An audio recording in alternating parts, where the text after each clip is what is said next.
Welcome to SportsBeat KC, presented by Big O Tires. It's Tuesday, December 10th, and we're on the road, specifically at the University of Missouri's new South End Zone facility, where Mizzou officially welcomed Eliah Drinkwitz as its 33rd coach before media, alumni, cheerleaders, and a pep band. There was plenty of pomp with the board of curators, the system president, school chancellor, and athletic director Jim Sturck having their say. But the day was about Drinkwitz, and the coach who had just made the most of his only year as a college head coach, guiding Appalachian State to a 12-1 record and the Sun Belt Conference Championship, was up to the task. Star columnists Vahe, Gregorian, and Sam Mellinger joined Mizzou beat writer Souichi Terada in Columbia, along with me, Blair Kerkhoff, to cover the event.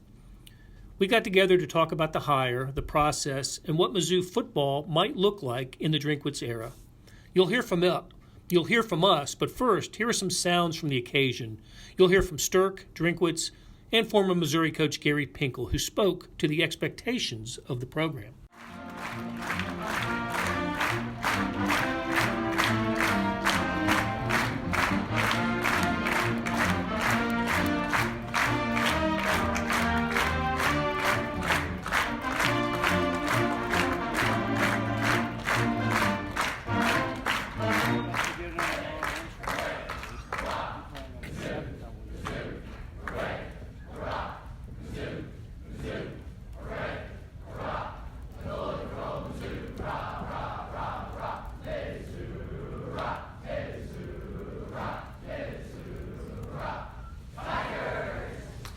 Last night, Deputy Chief of Staff for Governor Parson, Robert Nodell, stated that the governor is fine being the second most popular public figure in the state. Look out, Governor Parson. Here comes Coach Drinkwitz. I'm privileged to introduce the 33rd head coach of the Missouri Tigers, Coach Eliah Drinkwitz.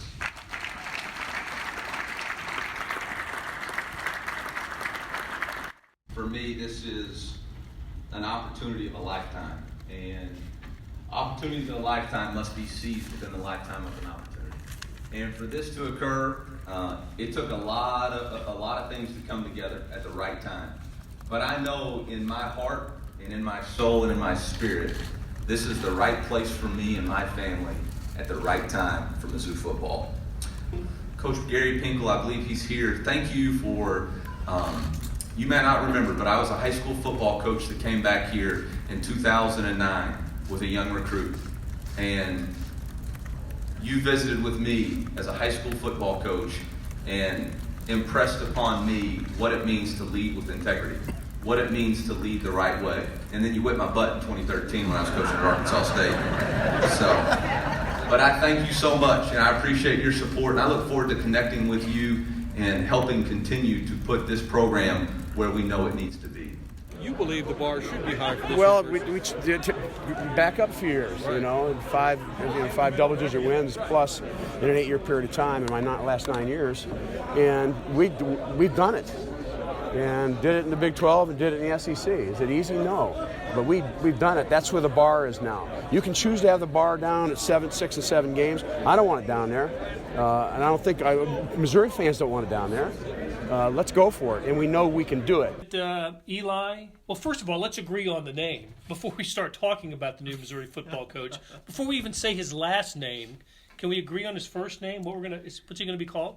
Well, he said it's Eliah, but my friends call me Eli. And then there was like this awkward pause, and then he turned around and said, "You guys can call me Eli."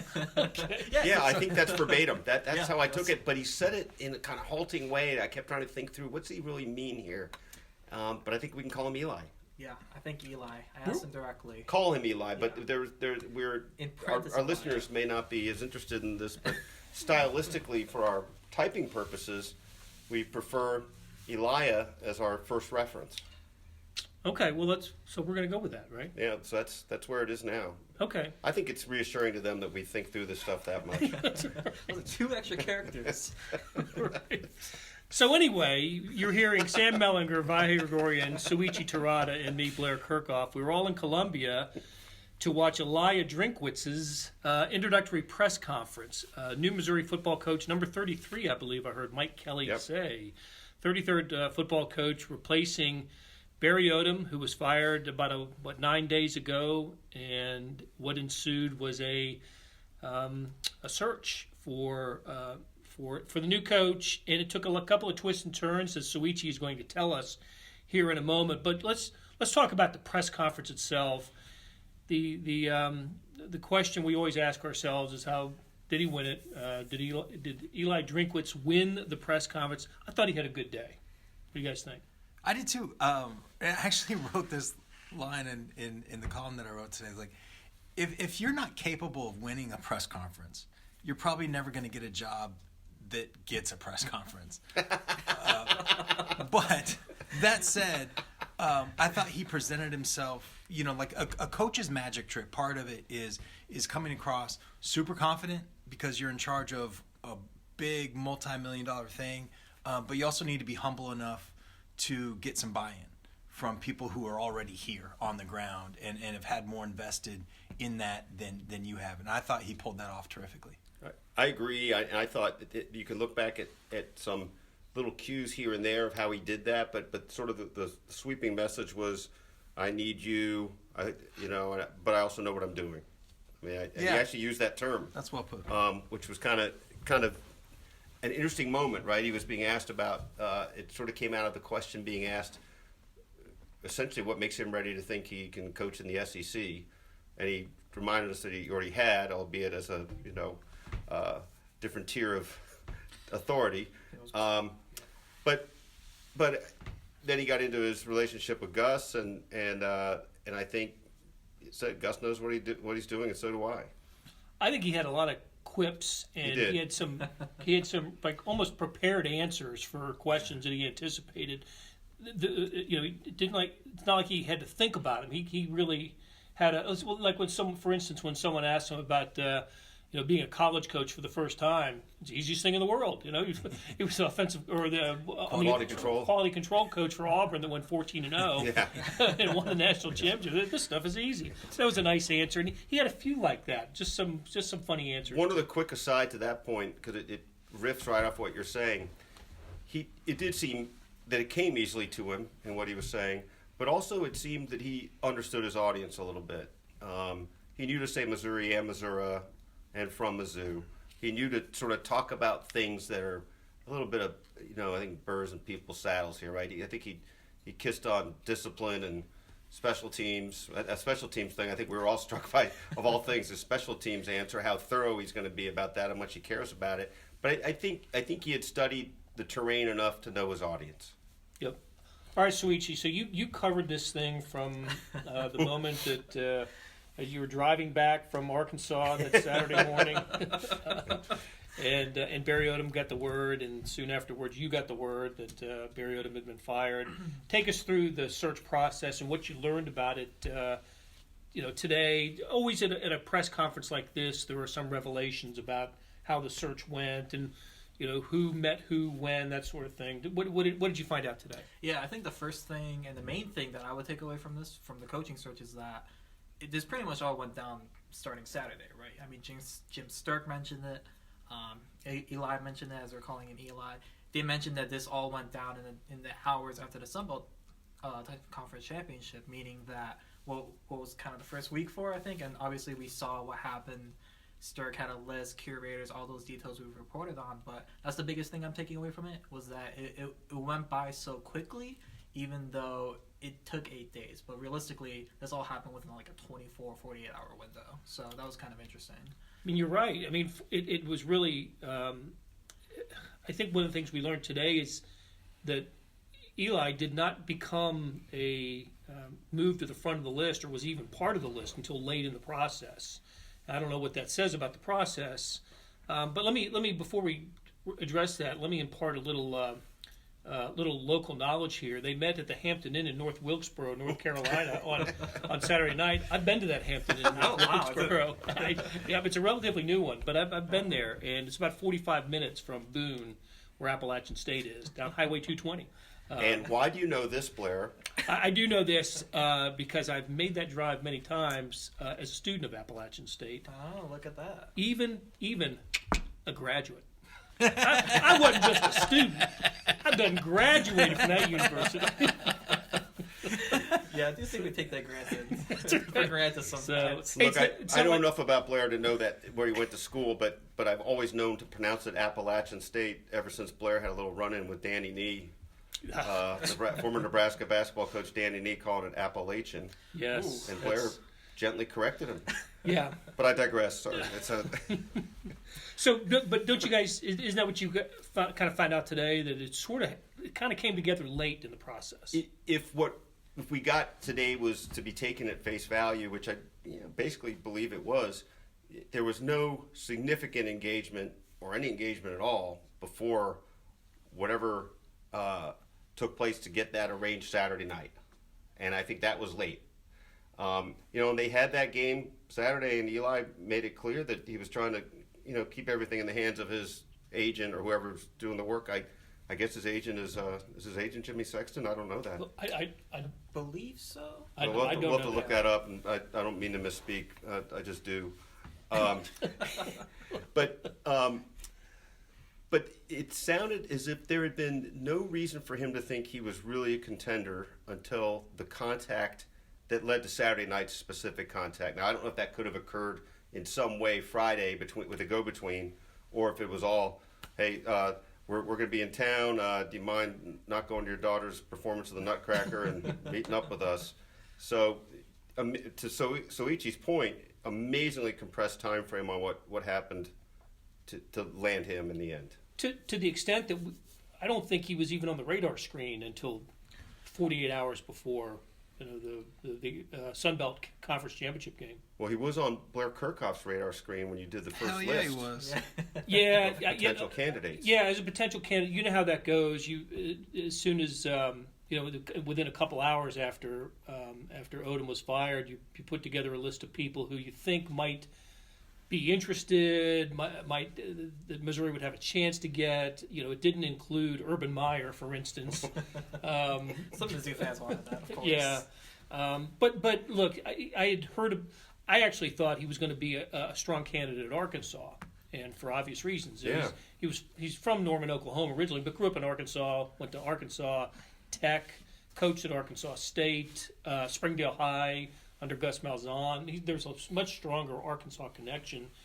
And one thing I did hear today is that Arkansas would love to have had him, and that didn't work out.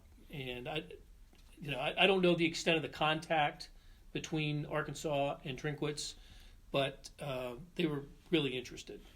To that point, I mean, after the Sun Belt title game, when Eli was being asked these questions, I don't want to say his last name yet, but he was asked specifically about the Arkansas opening, which I thought was interesting because nobody was asking him about the Missouri opening yet. And then all of a sudden, Missouri kind of swoops in, and then all of a sudden, Arkansas has a new head coach, Sam Pittman from Georgia. So everything moved kind of fast. I think all indications pointed that Eli was headed to Arkansas, and then all of a sudden, like I said, Missouri kind of swept in there. It'd be interesting. I don't know if we'll have the chance to do this, but I suspect we would like to try to keep reporting on this to get a real lasered-in diagnosis of 24 hours that changed the whole search. Sort of the TikTok of the and I can't remember if we've said this on here or just discussed among ourselves, but sort of starting with a reset on Friday when it was either then that it became public or then that it already happened that the curators had, one way or another, differed with what they thought Missouri ought to be doing in the form of what Jim Sterk was presenting to them. Which kind of surprised me. I asked Jim today about the index card we think all athletic directors have with a list of potential candidates on there that they always keep with them, and he sort of danced around the answer a little bit, but he said sure they know and they work in concert with with agents, with search firms, but I did get a sense that the fact that the Drinkwitz came in so late in the process that he just wasn't Missouri wasn't considering him in the days after firing Barry Odom. At one point in the breakout, so after the formal at the table part of the press conference, at one point in the breakout, Jim Sterk, gave a nod toward Nick Jost and said, basically gave Nick credit and I don't know Nick's exact title here at the athletics department. Deputy Athletic Director of Communications, Yeah. I believe, but he's a deputy AD. Yeah, and he's his influence is obviously, extended past those boundaries, but gave Nick credit for sort of Like kind of identifying. being the first one on second after Blair Kerkhoff. All right. Hey, let's take a quick break here, and when we come back, we're going to talk about the type of job that Eliah Drinkwitz is walking into, and what the potential, what the upside is for Missouri football. I'll tell you what, Souichi Terada wants to know. That's for sure. We'll be right back. When it comes to saving you money on tires, nobody does it better than Big O Tires. Like saving you up to $120 on select sets of Goodyear, Yokohama, Pirelli, and Continental tires now through November 3rd. That's $70 off instantly, plus up to $50 back by mail-in rebate when you purchase using your Big O Tires card. Hurry into Big O Tires and see how much you can save. Big O Tires, the team you trust. For the location nearest you, go to bigotires.com. We're back with Sam Mellinger, Vahe, Gregorian, and Souichi Terada. I'm Blair Kerkhoff, and we're talking about the Missouri football coaching introductory press conference where Eliah Drinkwitz was unveiled to the public. I love these things. Missouri does them well. We've been here for a few of them, right? It's the cheerleaders, it's the pep band, it's the alumni, it's family, it's friends. They make a big deal out of this. They do, but it was a little funny start because it almost appeared that Eli had taken a wrong turn trying to come into the press conference. Yeah. The camera picked him up. Yeah. Right, all those forces were in there, Blair. And you're kind of thinking, well, right now we should be walking in. And then the camera's got him out on the field. And he's kind of looking around, and people I think are a sort of guiding cameraman him. had to point him in the right direction. People are kind of running in the background. It just seemed a little off timing. Like we were here for a football game not long ago, or maybe it was somewhere else where the flyover came in like 30 seconds early, like during the middle of the anthem. It had a little that just not quite synced up feeling. But the other part that did strike me early, it was a little flat early. Mm-hmm. I thought it wasn't a great rousing hand for him. I think it was polite applause early. Mm-hmm. It's kind of funny at these things though, because we've got a mixture of those of us in the press, and it was a pretty big contingent today from all over the state. And a fair amount of fans. The moment that I thought really fell flat was unfortunate when I can't remember if it was President Moon Choi or Chancellor Alexander Cartwright I think it was Moon Choi, was trying to get the players to applaud for him. Like, and here's our coach. And players, what do you think? I think they weren't ready for it. Right. And I think there was kind of like they were kind of not in the distance, but off to one side. Yeah. And then fans jumped in and kind of, picked them up.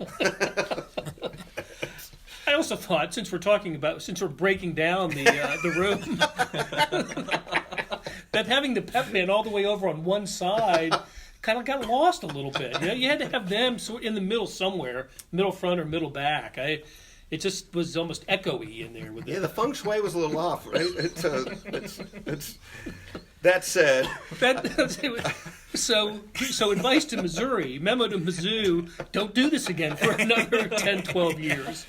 And speaking of 10, 12 years, even longer, Gary Pinkel was there today. Yeah.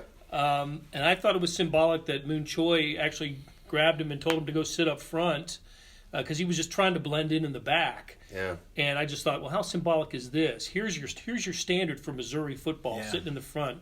Eli, this is what we want Mizzou to be, and not the beginning of Gary Pinkel, and not the last year, but those 8 years in the middle where they won double-digit games in 5 of the 8 years, appeared in 4 conference championship games, 2 in the Big 12 and 2 in the SEC. So to me, the question is it possible to regain that? Can Missouri be that?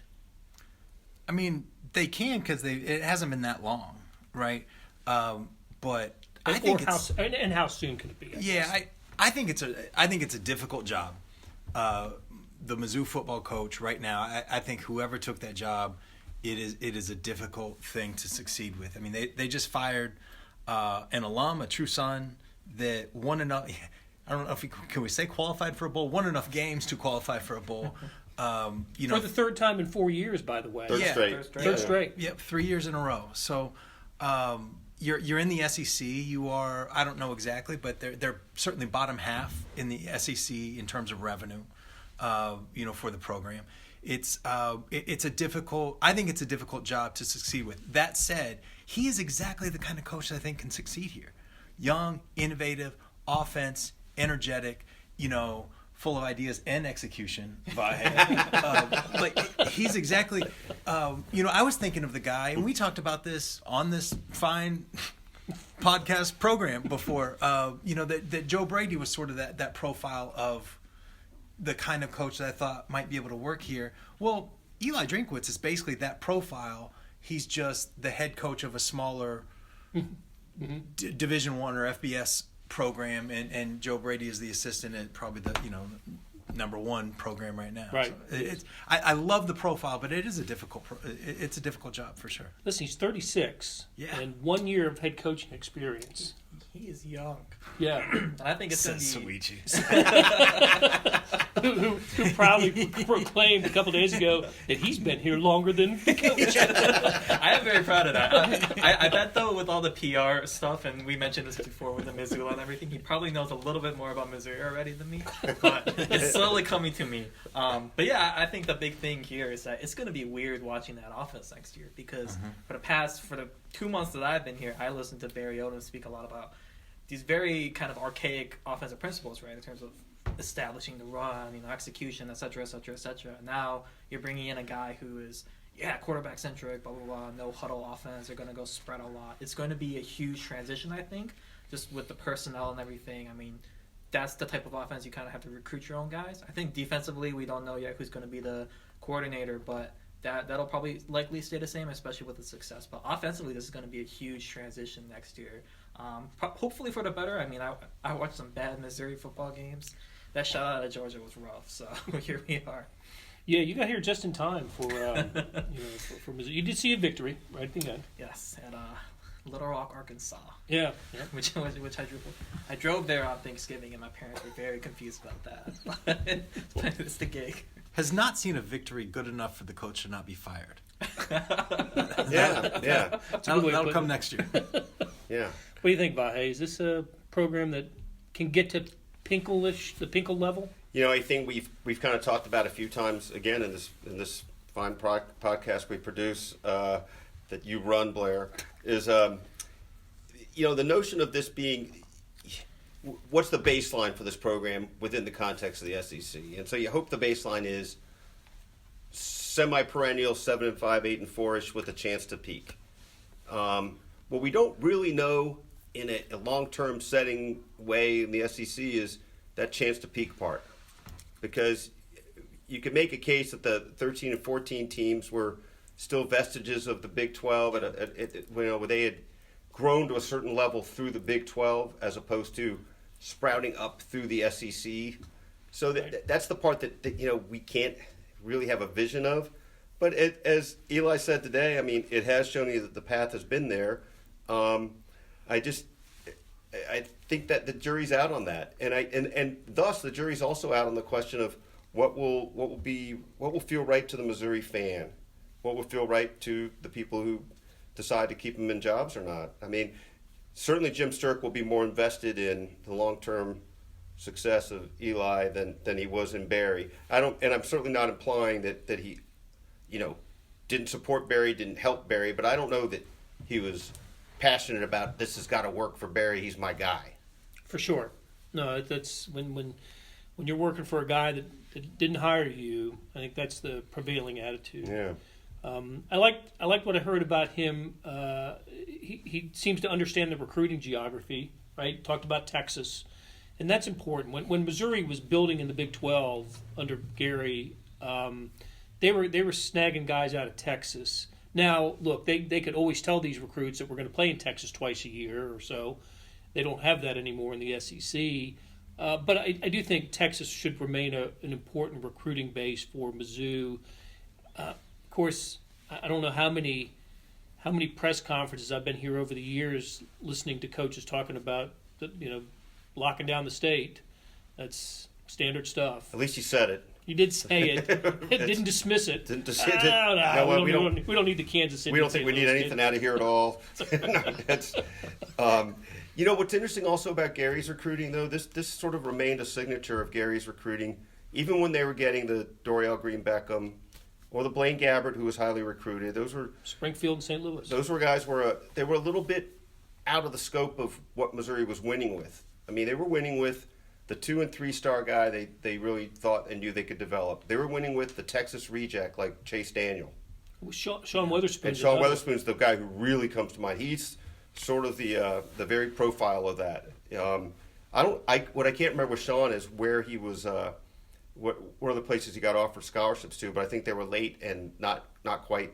I just remember he was a two-star Yeah. kid.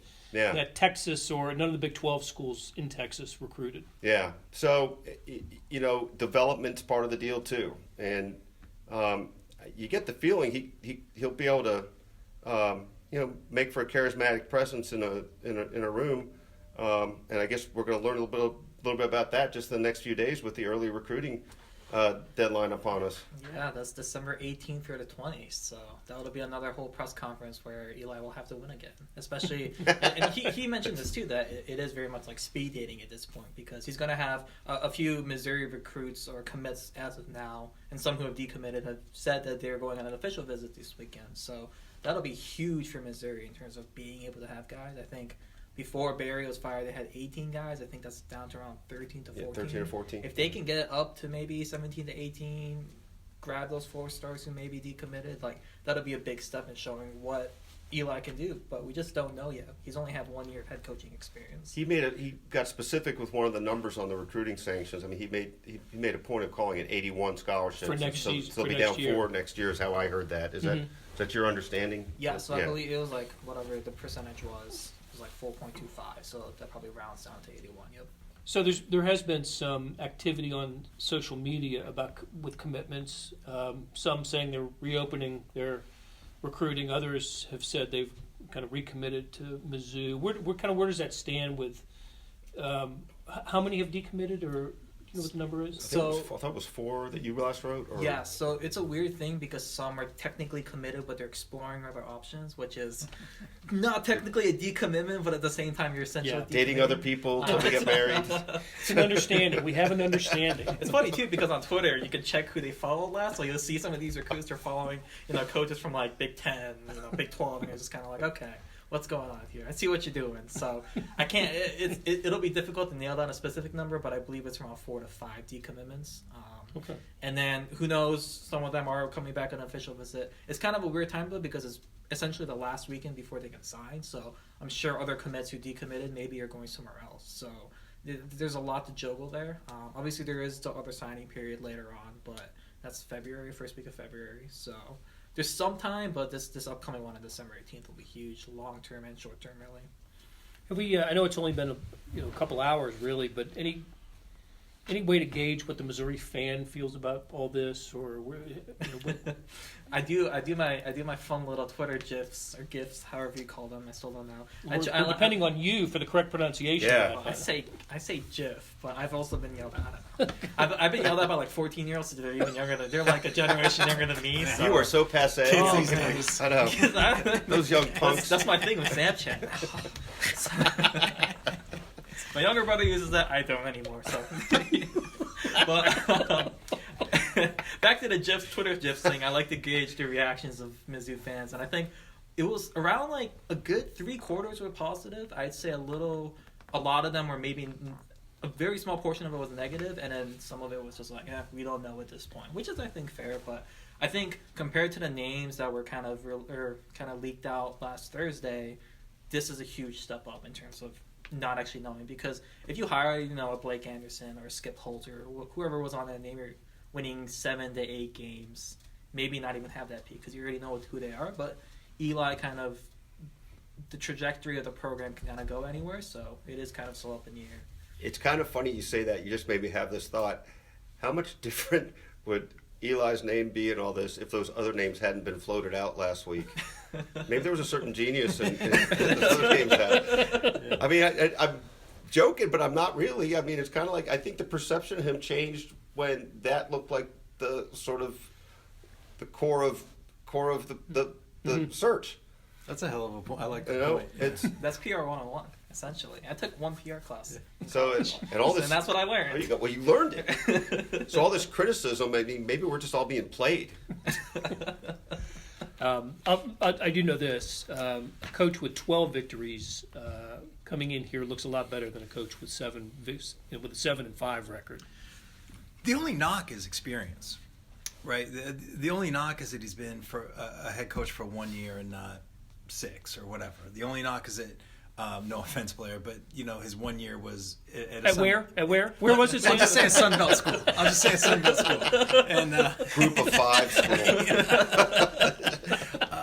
but I feel like football is getting younger in a lot of ways, and maybe I'm biased that the Chiefs hired a GM who was 38, 39 years old, and scouts are younger. I think that there's a case to be made, and I've heard football people say this, and they're NFL people, so take it for what you will, but that football is changing so fast that the relevant experience has shrunk from a generation or 20 years down to about 10.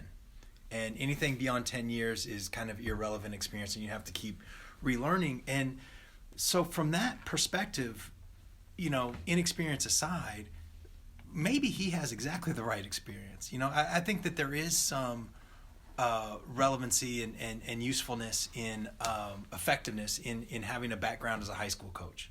I think you can relate. I think that that's real. I think that being able to play a little bit differently offensively, can give a school a bottom half in money, kind of program, an edge that they wouldn't have if they went traditional. So from those points of view, I'm not a Missouri grad or whatever, but I kind of like the hire in those ways. It's a big swing, it's a big swing, and we're people like us who write, we want big swings. It's good for content, right? But even beyond that, I think that that's the kind of thing that Missouri should be doing.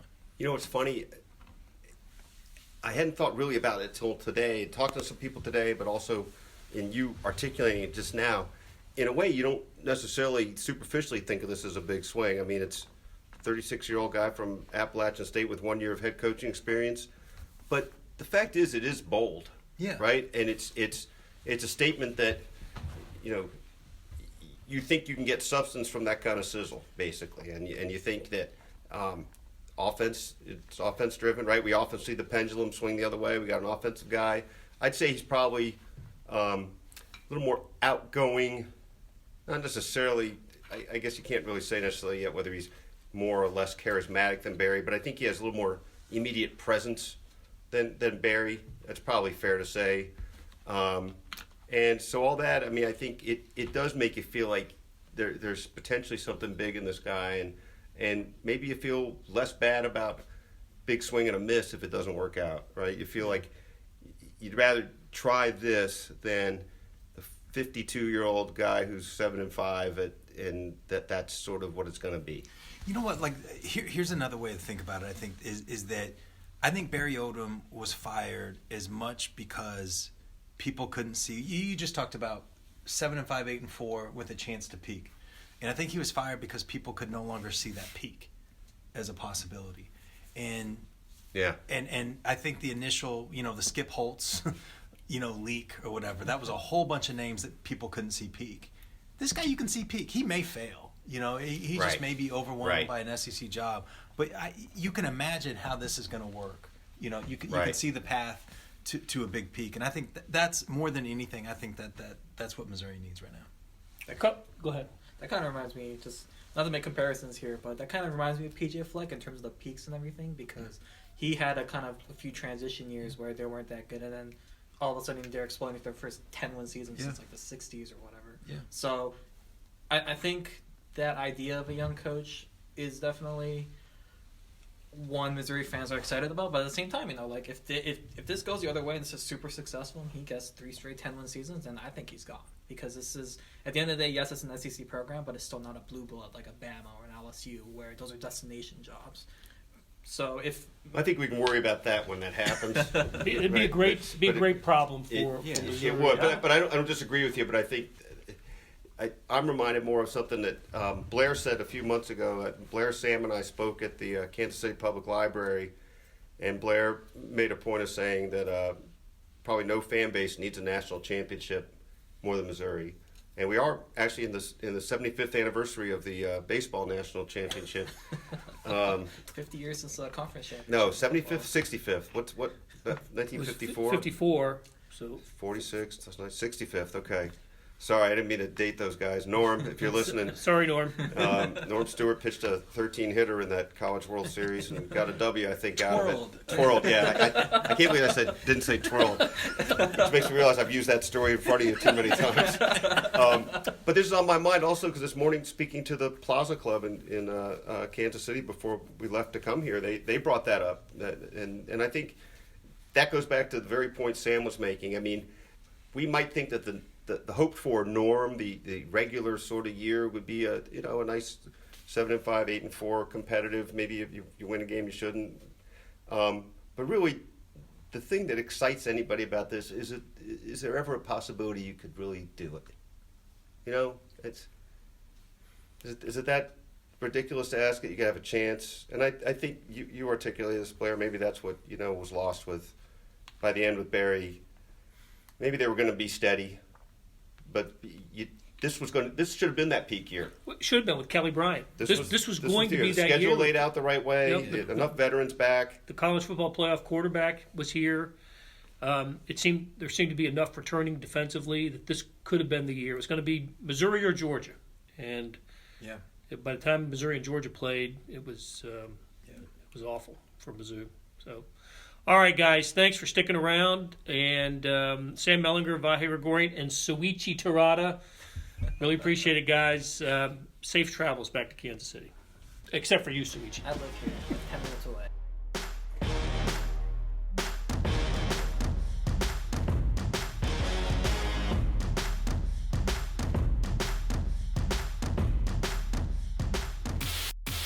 That'll do it for another episode of SportsBeat KC, the Star's daily sports podcast presented by Big O Tires. Thanks to producer Randy Mason for putting together today's show, and links to the coverage of the day at Mizzou can be found in the show notes and on kansascity.com. Hey, we love those rates and reviews. Where you can do that, please do it. It helps. We'll be back on Wednesday for another SportsBeat KC. Talk to you then.